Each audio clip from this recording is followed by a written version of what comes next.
ಸಿದ್ದರಾಮಯ್ಯ ಪಾಲಿಗೆ ಇಂದೇ ನಿರ್ಣಾಯಕ ದಿನ.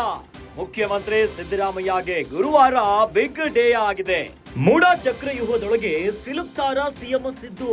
ಸಿಎಂ ಸಿದ್ದರಾಮಯ್ಯ ವಿರುದ್ಧ ಪ್ರಾಸಿಕ್ಯೂಷನ್ಗೆ ಅನುಮತಿಯನ್ನ ಕೊಟ್ಟಿರುವಂತಹ ಹಿನ್ನೆಲೆಯಲ್ಲಿ ಪ್ರಾಸಿಕ್ಯೂಷನ್ ಅನ್ನ ಪ್ರಶ್ನಿಸಿ ಹೈಕೋರ್ಟ್ಗೆ ರಿಟ್ ಅರ್ಜಿಯನ್ನ ಸಲ್ಲಿಸಿದ್ದಾರೆ.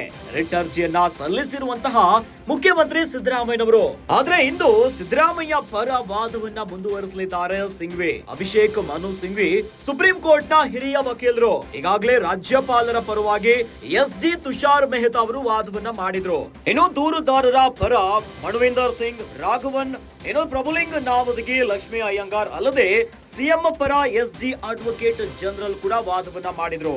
ಇಂದು ವಾದವನ್ನ ಪೂರ್ಣಗೊಳಿಸಲಿದ್ದಾರೆ ವಕೀಲ ಸಿಂಘ್ವಿ. ತೀವ್ರ ಕುತೂಹಲ ಕೆರಳಿಸಿದೆ ಇಂದಿನ ವಿಚಾರಣೆ. ಸಿಎಂ ಸಿದ್ದರಾಮಯ್ಯ ಪಾಲಿಗೆ ಮಹತ್ವದ ದಿನವಾಗಬಿಟ್ಟಿದೆ. ರಾಜ್ಯ ರಾಜಕೀಯದಲ್ಲಿ ಭಾರೀ ಸಂಚಲನವನ್ನ ಮೂಡಿಸಿದ್ದ ಮೂಡಾ ಪ್ರಕರಣಕ್ಕೆ ಸಂಬಂಧಪಟ್ಟಂತೆ ಸಿದ್ದರಾಮಯ್ಯ ಪಾಲಿಗೆ ಇವತ್ತು ನಿರ್ಣಾಯಕ ದಿನವಾಗಬಿಟ್ಟಿದೆ.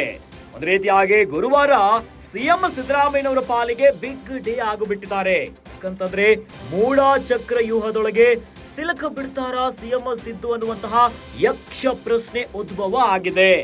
ಸಿಎಂ ಸಿದ್ದರಾಮಯ್ಯನವರ ವಿರುದ್ಧ ಪ್ರಾಸಿಕ್ಯೂಷನ್ಗೆ ಅನುಮತಿಯನ್ನ ಕೊಟ್ಟಿರುವಂತಹ ವಿಚಾರ. ಇನ್ನು ಪ್ರಾಸಿಕ್ಯೂಷನ್ ಅನ್ನ ಪ್ರಶ್ನಿಸಿ ಹೈಕೋರ್ಟ್ಗೆ ರಿಟ್ ಅರ್ಜಿಯನ್ನ ಸಲ್ಲಿಸಿದ್ದಾರೆ. ಇಂದು ಸಿದ್ದರಾಮಯ್ಯ ಪರವಾಗಿ ವಾದವನ್ನ ಮುಂದುವರಿಸುತ್ತಾರೆ ವಕೀಲರಾಗಿರುವಂತಹ ಅಭಿಷೇಕ್ ಮನು ಸಿಂಘ್ವಿ. ಅಭಿಷೇಕ್ ಮನು ಸಿಂಘ್ವಿ ಅವರು ಸುಪ್ರೀಂ ಕೋರ್ಟ್ ನ ಹಿರಿಯ ವಕೀಲರು. ಈಗಾಗಲೇ ರಾಜ್ಯಪಾಲರ ಪರವಾಗಿ ತುಷಾರ್ ಮೆಹ್ತಾ ವಾದವನ್ನ ಮಾಡಿದ್ರು. ಇನ್ನು ದೂರುದಾರರು ಯಾರಿದ್ದಾರೆ ಈ ಒಂದು ಪ್ರಕರಣದಲ್ಲಿ ಅವರೆಲ್ಲರ ಪರವಾಗಿ ವಕೀಲರಾಗಿರುವಂತಹ ಮಣವಿಂದರ್ ಸಿಂಗ್, ರಾಘವನ್, ಪ್ರಭುಲಿಂಗ ನಾವದಗಿ, ಲಕ್ಷ್ಮೀ ಅಯ್ಯಂಗಾರ್ ಇವರೆಲ್ಲರೂ ಕೂಡ ವಾದ ಮಾಡಿದ್ರು. ಅಲ್ಲದೆ ಸಿಎಂ ಸಿದ್ದರಾಮಯ್ಯನವರ ಪರ ಎ.ಜಿ. ಅಡ್ವೊಕೇಟ್ ಜನರಲ್ ಕೂಡ ವಾದ ಮಾಡ್ತಾರೆ. ಈ ಮೂಲಕವಾಗಿ ಇವತ್ತಿನ ವಾದ ಏನಿದೆಯಲ್ಲ ಇದು ಬಹಳ ಪ್ರಮುಖವಾಗಿದೆ. ಇಂದು ವಾದವನ್ನ ಪೂರ್ಣಗೊಳಿಸುತ್ತಾರೆ ವಕೀಲ ಸಿಂಘ್ವಿ ಅವರು.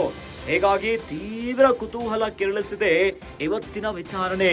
ಸಿದ್ದರಾಮಯ್ಯ ಪಾಲಿಗಂತೂ ಇದು ಅಕ್ಷರಶಃ ಮಹತ್ವದ ನಿರ್ಣಾಯಕ ದಿನವಾಗಬಿಟ್ಟಿದೆ.